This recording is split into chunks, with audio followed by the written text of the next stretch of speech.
Does anyone know what a billion is? The Hamas terrorist invasion of Israeli territory, and the murder of Israeli soldiers today, and the brutal murder of citizens is an act of savagery that must and will be crushed. It has to be dealt with very powerfully. This is a time where the United States needs leadership. We don't have leadership. But Israel is at war, and the United States obviously is going to stick with Israel, and strongly. The war happened for two reasons. The United States is giving and gave to Iran $6 billion, $6 billion, over hostages.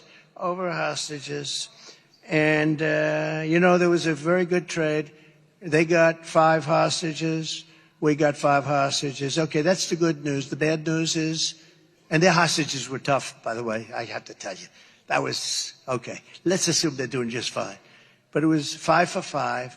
But in addition to that, we agreed to free up $6 billion. And that is an absolute disaster.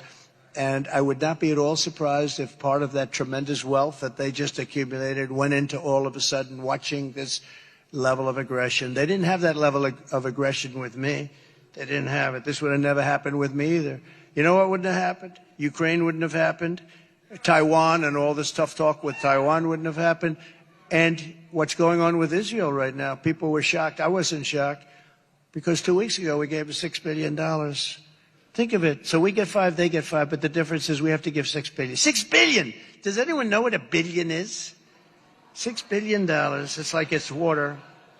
And we have now, our country is a perceived, we're really a country that's looked at with this tremendous perceived weakness with a grossly incompetent and corrupt president. He's an incompetent man. He's corrupt. I don't know if he makes it to the starting gate. I guess in a way he does. We want to, and I say it all the time, and I mean it 100%. I would rather that Joe Biden right now, instead of being one of the worst presidents, and I think without question the worst president, the most corrupt president, the most incompetent, I would rather have him be a great president, even though that would mean likely we wouldn't be doing this, either that or we have to get that changed. So if you think about it, 4 years ago, we did something that was, everyone said Trump is going to get the Nobel Peace Prize. I said, no, I won't, because they won't do that. They gave it to Obama immediately upon taking office, and he actually said he has no idea what he got it for. I did more deals to save people's lives, but I did something called the Abraham Accords with some tremendously talented people in the administration.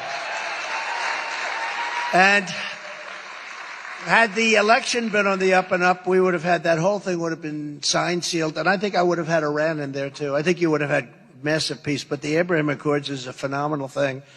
But think of it, so 4 years ago we had the Abraham Accords, and today we have Israel being attacked, viciously attacked. It's a big deal. It was a big attack with a lot of dead people all over the place. Who would think that? And the only difference is, I believe, it's a difference between one president and another president. And there are many other things. You wouldn't have inflation because energy caused inflation. And this guy stopped. You wouldn't have Ukraine because at $30 and $40 a barrel, he wouldn't be able to afford it. But I say much more importantly, he wouldn't have done that to me. I told him not to. You can't do it. You can't do it, Vladimir.